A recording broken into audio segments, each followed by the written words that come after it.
je remercie LDigit avec qui j'ai travaillé en co-construction pour la conception digitale de cette activité. Voilà, toute la proximité d'LDigit était vraiment très très sympa. Il n'y a plus de référence catégorielle.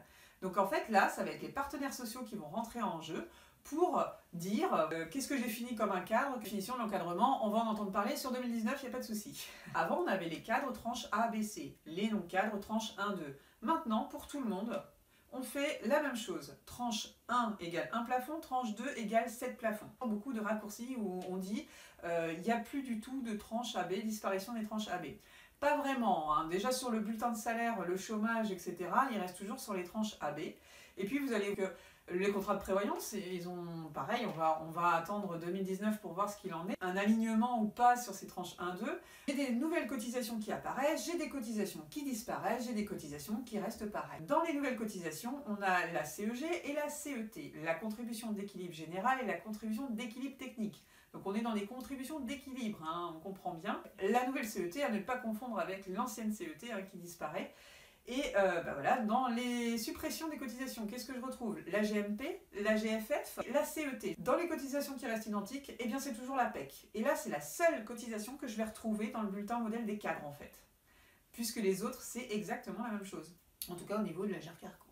Le taux d'appel, c'est important. Sachez qu'il y a un taux de base. Hein. Par exemple, le taux tranche 1, c'est 6,20. L'année dernière, enfin en 2018, pardon, le taux d'appel est de 125%. Réduction de points retraite au-delà de 100%. Cette année, on est passé de 125% au taux d'appel à 127% en 2019. Donc on paye plus cher, effectivement. Le taux d'appel pour tout le monde, il est de 127%. La répartition. Maintenant, alors avant, les non-cadres 60-40, 60 employeurs, 40 salariés. Les cadres, c'était 62-38. Si vous êtes dans des cas comme ça, eh ben, j'ai envie de vous dire, tant mieux. Vous n'êtes donc pas dans des contrats spécifiques. Et alors là, il y aura une harmonisation de la répartition. Pour tout le monde, maintenant, ça sera 60-40. Voilà, attention maintenant à la reconduction des contrats spécifiques. C'est-à-dire que si vous aviez déjà des répartitions différentes, des cotisations supérieures ou alors des répartitions effectivement plus favorables, etc., il y a une reconduction. Et alors là, du coup, on peut trouver complètement des choses différentes. Et là, je vous invite à aller voir le module sur la GERCARCO qui développe tous ces points. Donc concrètement, sur le bulletin, voilà les nouvelles cotisations de retraite. La CET, vous voyez celle-ci, la CET, elle est assez particulière. Comment elle fonctionne? Eh bien tout simplement, elle est sur la tranche 1-2, mais elle se déclenche uniquement si je dépasse la tranche 1. Concrètement, j'ai un salaire de 3 000 €, eh bien j'ai 0 de CET. Si j'ai un salaire de 3 500 €, j'ai 3 500 € de base de CET. J'ai fait un exemple concret, puis on voit en fait que si on se résume à la fusion à GERCARCO, effectivement ça coûte plus cher. À part les salariés qui étaient cadres et qui avaient de la GMP, tout le monde va perdre sur son net à payer. On a la suppression du CICE et du CITS. Le crédit d'impôt compétitivité emploi et le CITS, le crédit d'impôt sur la taxe sur les salaires, va disparaître au 1er janvier 2019, va être remplacé. Alors, laquelle va être affectée? Eh bien, la toute première ligne du bulletin, l'assurance maladie. Comment ça va se passer? Eh bien voilà, au lieu d'avoir 13%, je vais passer avec un taux à 7%. Pour toutes les rémunérations inférieures à 2,5 SMIC. Par contre, si j'ai ma rémunération supérieure à 2,5 SMIC, finalement ça ne change rien. Je cotise toujours avec 13%, mais ça va être plutôt sur 2 lignes. Voilà. Alors, dernier point qui est imbriqué avec tout ce que je vous ai dit, c'est l'élargissement de la réduction dite encore Fillon, la réduction générale des cotisations patronales. On a 2 temps en 2019, en janvier 2019 et en octobre 2019.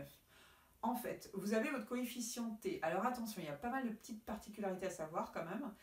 Le coefficient T, vous saviez qu'il prenait les charges URSSAF jusqu'à, donc ça faisait un taux à 0,2854 pour les entreprises de plus de 20 et 28,14 pour les entreprises de moins de 20. Donc maintenant, ça va passer à 28,55 ou 28,15. Bien évidemment, parce qu'on va reprendre donc l'ARCO tranche 1 et la CEG.